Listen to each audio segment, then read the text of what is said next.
Como é que esse homem convenceu o Brasil?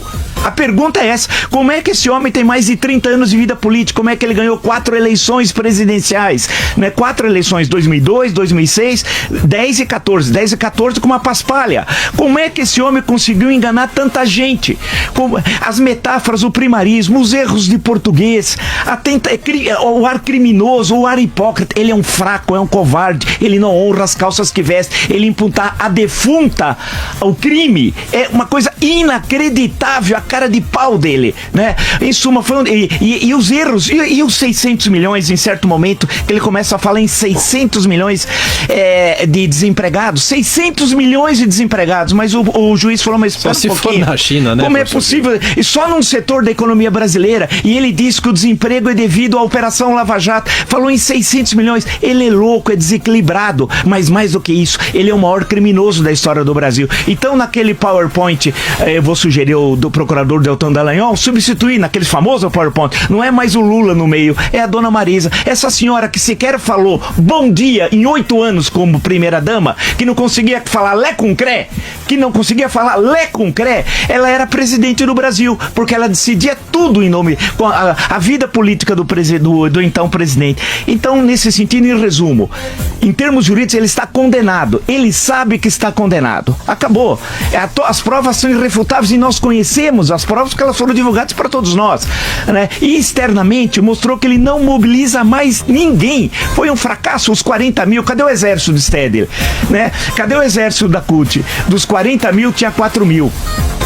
Apesar de todo o gasto financeiro, foi um verdadeiro desastre. E no final o discurso dele, fora, foi pífio. Ou seja, Lula é um cadáver político. É um cadáver. Ele não tem a presença política que ele gosta de dizer que tem, que setores da mídia gostam de dizer que ele tem, e que essa antiga oposição, especialmente o PSDB, formado também por fracos e covardes, que transformaram o Lula num poder que ele não tem. Não tinha no passado e não tem hoje. Eu pergunto, por exemplo, no momento como a gente vive, onde está Aécio Neves? Né? Onde está? Escondido, né? Ou seja, deram ao Lula um poder que ele não tem. Ele não só não será candidato em 2018, porque estará na lida da ficha limpa, condenado em segunda instância ou até preso, como também, se for candidato, vai ser fragorosamente derrotado. Ontem, as metáforas foram de um primarismo, foram de botequim, de cachaceiro, né? Foi um desastre. Eu assisti todos os vídeos, acompanhei, li todos os comentários que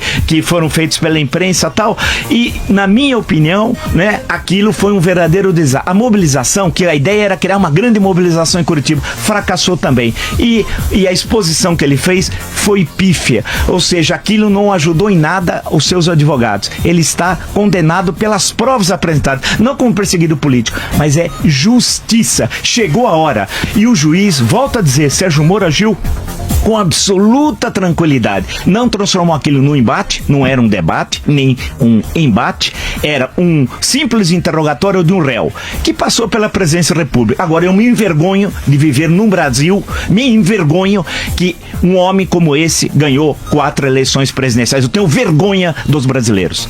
Eu, pelo que eu vi, confirmou-se tudo aquilo que falei aqui. Foi um ato normal do processo.